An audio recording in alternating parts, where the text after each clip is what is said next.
नमस्कार, मैं हूं जितेंद्र बच्चन और आप देख रहे हैं राष्ट्रीय जनमोर्चा, देश की भाषा में आपकी आवाज़। आज हम बात करेंगे एक ऐसे व्यक्ति की जिसने अपनी मरती हुई मां को बचा लिया। आप हैरान हैं, हमारे शब्दों से आपको लग रहा होगा कि ये मैंने क्या कह दिया, लेकिन ये हकीकत है और इसीलिए हमने इसका शीर्षक रखा है, यह झूठ पाप नहीं है। कानपुर की घटना है। हैलट अस्पताल में शिव कुमार शर्मा की माताजी एडमिट है। कोरोना को लेकर के उनके दिल दिमाग में बहुत डर समा गया था।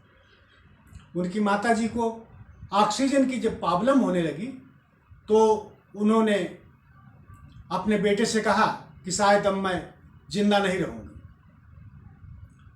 शिव कुमार जी उनको अस्पताल ले गए। 2-3 अस्पतालों का चक्कर काटने के बाद हैलट में उनको स्थान मिला और डॉक्टर ने उन्हें भर्ती कर लिया। लेकिन डॉक्टरों का भी यही कहना था कि मां की सीरियस हालत है। शिव कुमार इकलौते बेटे हैं, पिताजी भी नहीं हैं, माँ ही एक उनका सहारा है।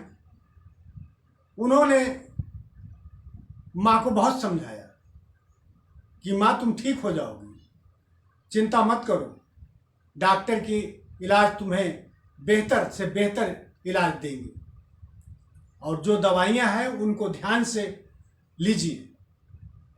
लेकिन जब माताजी को आईसीयू में रखा गया तो माँ की छटपटाहट, माँ की ममता, माँ की घबराहट, सब चीज़ें बहुत तेज़ी से बढ़ने लगी।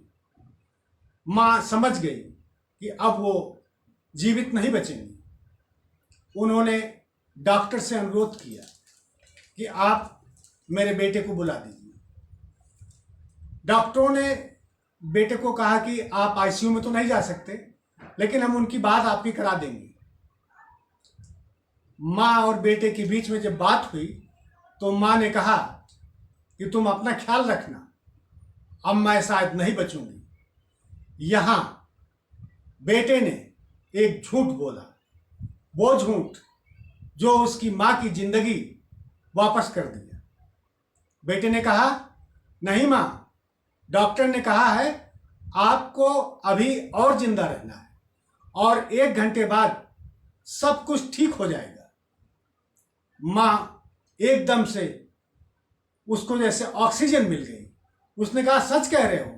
बेटे ने कहा, हाँ माँ, डॉक्टर ने कहा है कि 1 घंटे बाद तुम ठीक हो जाओगी, तुम्हारा ऑक्सीजन भी हटा देंगे जो लगाया हुआ है मास्क।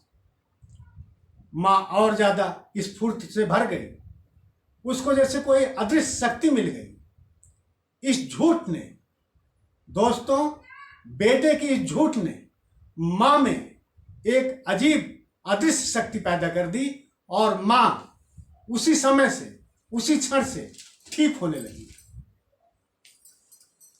उसके बाद शिव कुमार घर चले आए। परेशान रहे कि उन्होंने माँ से झूठ भी बोल दिया। लेकिन देखिए कहाँ से कैसे शक्ति मिलती है, आत्मविश्वास कैसे बढ़ता है, इम्यूनिटी कैसे बढ़ाई जाती है। सिर्फ दवा से ही नहीं बढ़ती, आपके विचार, आपकी साहस, आपका जो उत्साह है, उससे आपके अंदर सकारात्मक शक्ति एक काम करती है, उसको जगाना आवश्यक है। रात करीब 9:30 बजे, 5 घंटे के बाद फिर डॉक्टर का फोन आया कि very serious condition. Shiv Kumar पगला से गए, उनको समझ में नहीं आ रहा कि क्या करें। उन्होंने कहा, माँ से एक बार बात करा दीजिए। उनका श्योर। डॉक्टर ने माता जी से बात कराई। माता ने कहा कि बेटा तुम तो कह रहे थे कि मैं 1 घंटे बाद आऊँगी घर पे, लेकिन अब तो 5 घंटे से ज़्यादा हो रहे हैं और मुझे सांस लेने में भी दिक्कत हो रही है। बेटे ने कहा, माँ डॉक्टर तो ये बता रहे थे कि बस रात भर की बात है, सुबह उन्हें हम यहाँ से छुट्टी दे देंगे। एक झूठ फिर बेटे ने गढ़ा और उस झूठ से माँ का जो ऑक्सीजन नीचे जा रहा था वो ऊपर आ गया। और फिर से माँ ने सोचा कि अभी तो मुझे जिंदा रहना है, बेटे की शादी करनी है, बहू आएगी। और इन सब सकारात्मक विचार ने माँ को जिंदगी दे दी।